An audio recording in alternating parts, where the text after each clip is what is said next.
Well, good afternoon.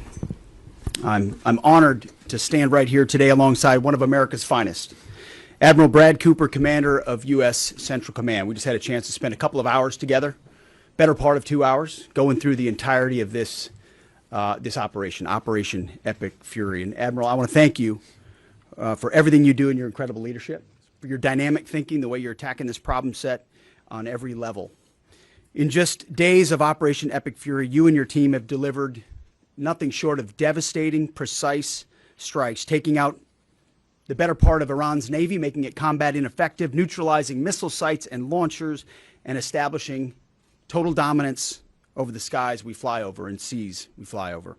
Our forces are executing with unmatched skill, and the mission is advancing decisively. This is the kind of no-nonsense, results-driven warfighting that America demands. And you're delivering it in spades. You are the man for this moment. Admiral Cooper, on behalf of the President, the Department of War, and every American watching, I want to thank you for the outstanding job you and CENTCOM are doing. Keep pressing the fight, and we are with you all the way. A few thoughts before I hand it over to the Admiral for an update. Iran is hoping that we cannot sustain this, which is a really bad miscalculation for the IRGC in Iran. You see, there's no shortage of American will here. We remember and honor our fallen, those 6 that we will soon welcome at Dover, who gave everything for their country in this mission. We remember them. But we remember them by rededicating ourselves even more fervently to this mission. Our commitment to our mission objectives only increases as our advantages continue to increase. We've got no shortage of munitions. Our stockpiles of defensive and offensive weapons allow us to sustain this campaign as long as we need to. Again, our munition status only increases as our advantage increases. Our capabilities, we have only just begun to fight and fight decisively. Having a chance to hear from Admiral Cooper, if you think you've seen something, just wait. The amount of combat power that's still flowing, that's still coming, that we'll be able to project over Iran is a multiples of what it currently is right now when you add up our capabilities and those of the Israeli Defense Forces. And we have no shortage of authorities. The Admiral knows we have clear objectives with maximum authorities on the battlefield. The dumb, politically correct wars of the past were the opposite of what we're doing here. They had vague objectives with restrictive, minimalist rules of engagement. No more. Our authorities, his authorities, CENTCOM's authorities through the President and myself are maxed out. Our capabilities are overwhelming and gathering still, as are those of our Israeli partners. Our munitions are full up, and our will is ironclad, which means our timeline is ours and ours alone to control. As long as it takes to ensure the United States of America achieves these objectives. And as we flow more forces, and as we flow more capabilities, and as our munitions, as we're flying over the top, have even more devastating effects, we set the tempo, we set the timeline, led by the commander on the ground. Our ear is to the ground to listen to Admiral Cooper, what he needs, and what he needs he will get. We are built for this fight, and we are in it to win it. And we have the right commander in the lead. So I'll now hand it over to Admiral Brad Cooper to give you an update right here from CENTCOM. Admiral. Mr. Secretary, first, thank you very much and good afternoon, and welcome to U.S. Central Command Headquarters, America's Warfighting Headquarters. It's great to be here alongside the Secretary and representing the more than 50,000 men and women in uniform currently executing Operation Epic Fury. So, Mr. Secretary, first, thank you very much for your leadership and support and the very clear vision and objectives that you've given us to allow us to use overwhelming force against the Iranian terrorist regime. And thanks to all of you for attending today, and welcome to Tampa. We are now starting our 6th day of a historic mission to eliminate Iran's ability to threaten Americans. We are, if I could channel my inner Navy officer, we are at full speed ahead in executing orders given by leadership in Washington. The President and Secretary Hegseth have been crystal clear in their expectations, and we are at a high level of execution. As described by the Secretary and earlier this week by me, U.S. combat power is building as Iranian combat power declines. Our air dominance allows us to hit Iran's center of gravity with overwhelming power and reach. A couple of examples. In just the last 72 hours, America's bomber force has struck nearly 200 targets deep inside of Iran, including around Tehran. And in just the last hour, U.S. B-2 bombers dropped dozens of 2,000-pound penetrator bombs targeting deeply buried ballistic missile launchers. Notably, we've also struck Iran's equivalent of Space Command, which degrades their ability to threaten Americans.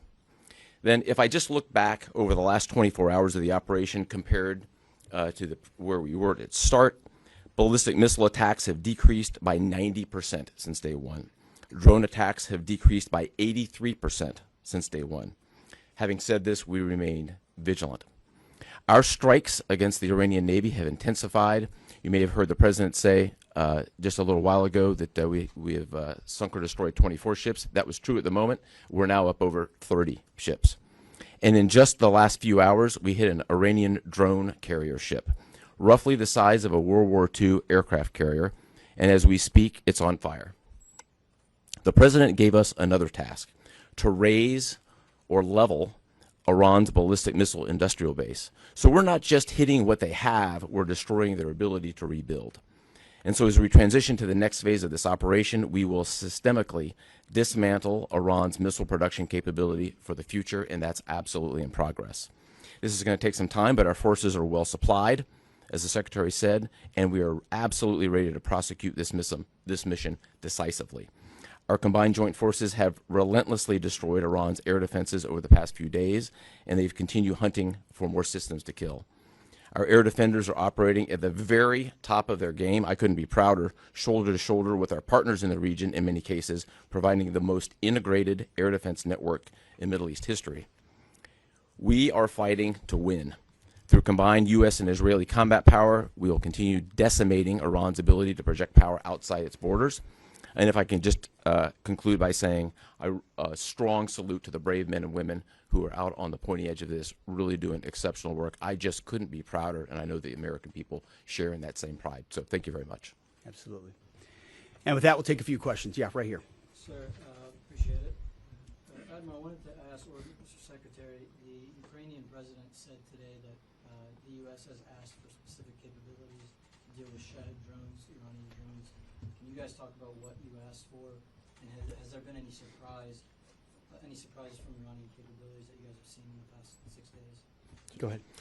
We're very familiar with Iranian's capabilities, and as you might imagine, we planned for it right from the outset, and I feel good about what the plan was. Like any good organization, we adjust as necessary to meet the environment, and we've made those appropriate adjustments. Absolutely. Right here. Thanks, Secretary Hegseth. I had two for both of you. One, was an American pilot shot down today in Iraq? And two, I've heard reports that there's enriched uranium stored in Isfahan. Also heard reports that there's not a lot of bombing there. Is that on purpose? Do we believe there's enriched uranium there? And would we ever send special forces to secure it? As CENTCOM pointed out, that those reports of an F-15 being shot down are false.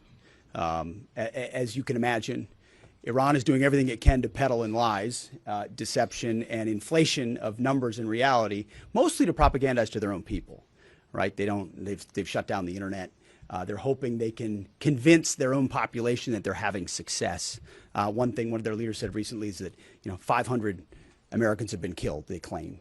These are lies. The lies will continue. CENTCOM will continue to debunk those lies. So, and as often is the case in conflict, first reports are often wrong. As it pertains to nuclear material and things like that, one of the objectives the President has always said is that Iran will not have a nuclear bomb, nuclear capabilities, but we would never disclose what we will or will not do inside operational plans. So Admiral Cooper's got a plan. We're working that plan, and targets will be struck or not struck according to what we want to achieve. Yeah, right there. Secretary Hegseth, the President said earlier today in an interview that he would like to have a say in who's the next leader of Iran. Is this an expansion of your military objective? You view it that way? And additionally, you spoke earlier today about how previous leaders have drawn resources from our hemisphere to the Middle East. Mm-hmm. How do you avoid that? Well, there's no expansion. Ultimately, I think the president's having a heck of a say in who runs Iran, given the ongoing operation we have. So there's no expansion in our objectives. We know exactly what we're trying to achieve. I think today's a great example of what this War Department is capable of doing. I was just in another part of Florida today where we announced, America's counter cartel conference. 18 countries coming together from Central, South America, and the Caribbean, coming together to fight cartels. That is something that is ongoing. We're focused there. We're focused in the Indo-Pacific. We can mass combat power in CENTCOM. EUCOM is able to support that as well. So we know we're laser focused on our hemisphere and our homeland. That's why we locked down the border. That's why we're working with partners to take on cartels. That's why we're sinking drug boats. That's why we're on the offense there. But the beautiful things about combatant commands is that, Brad Cooper's laser focused on Central Command, just like Frank Donovan is laser focused on Southern Command.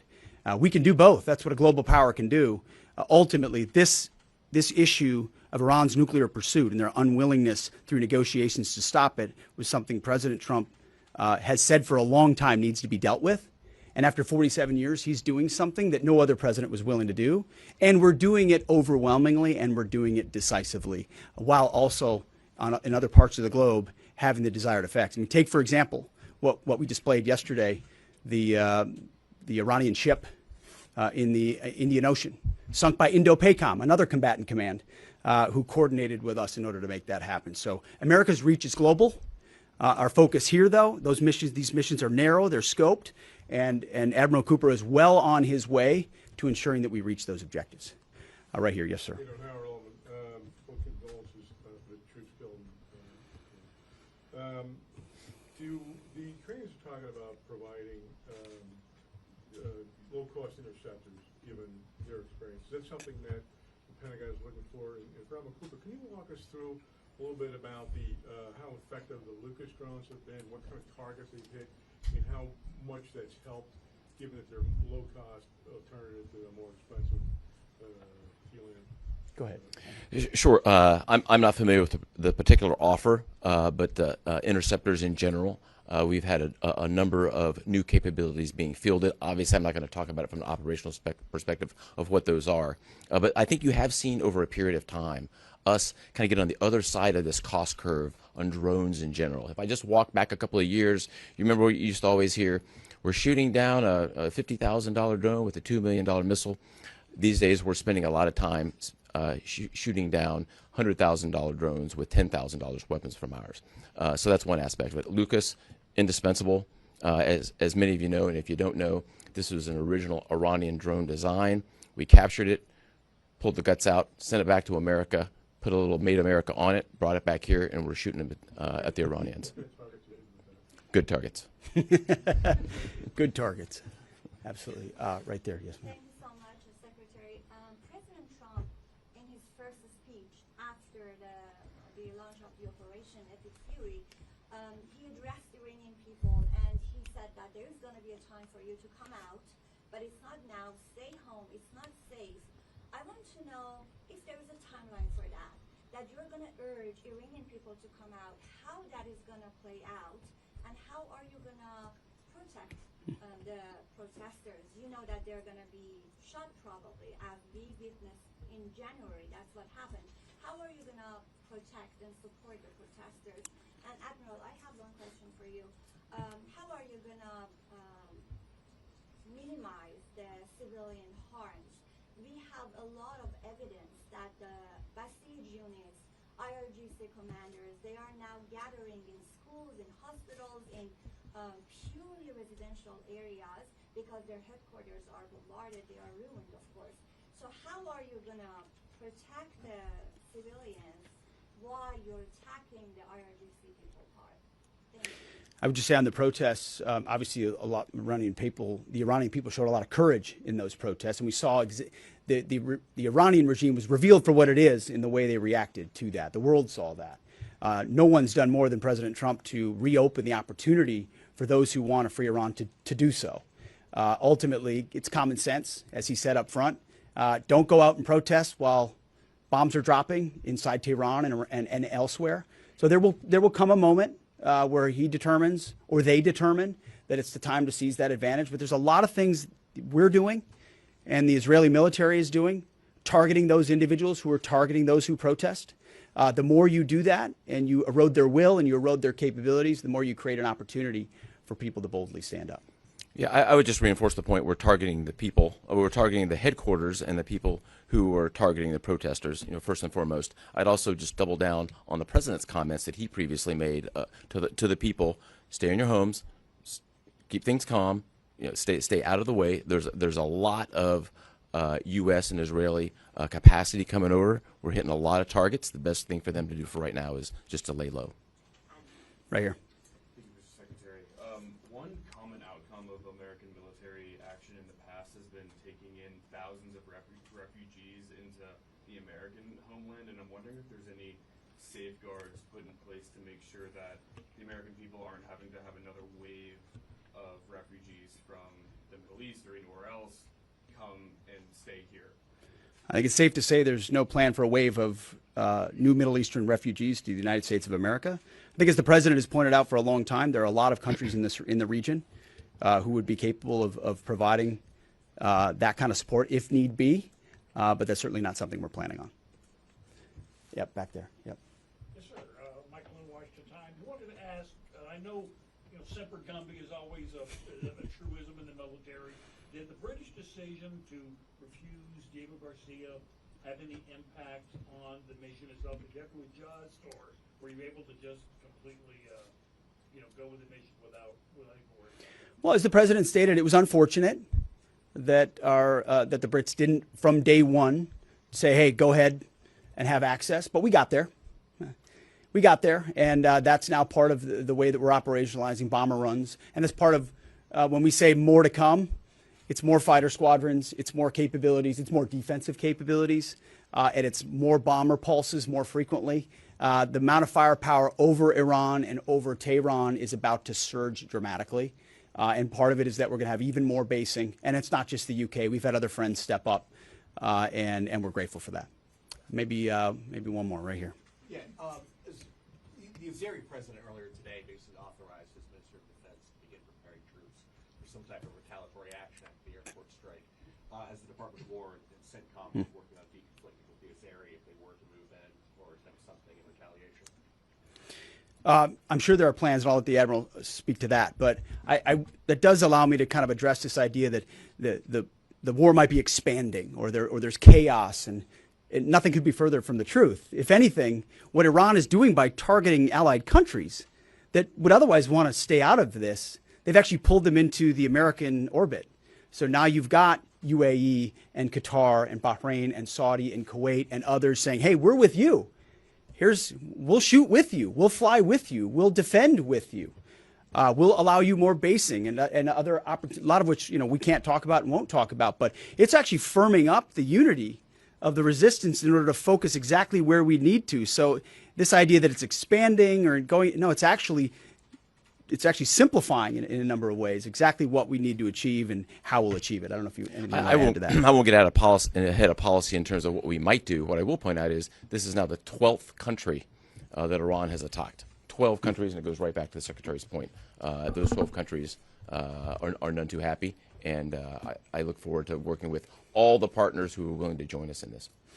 And I would just close by saying, Mr. Secretary, one more question. Sure.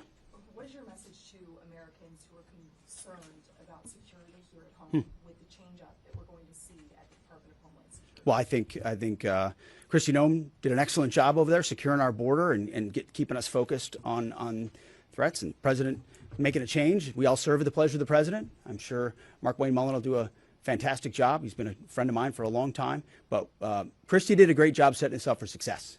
So I don't have any concerns about whether or not the homeland will be covered down on. And I'll just end by saying I wish every American could get a chance to see what we see. I had a chance to go into the control room, into the Tactical Operations Center, go see these young men and women that are doing this, the dedication that they show at every level, the way they've refined their craft. I was talking to a young colonel who's iterating on how we target and how we find and fix different aspects of what the Iranians are trying to do. If they don't know what they're up against, and if they think they've got it solved for, they're wrong. And ultimately, the combination of our ingenuity, the skill, the professionalism, the discipline, and then the sheer weight of the capabilities of the U.S. military, what you're going to see may look routine. It may start to be like, oh, another boat.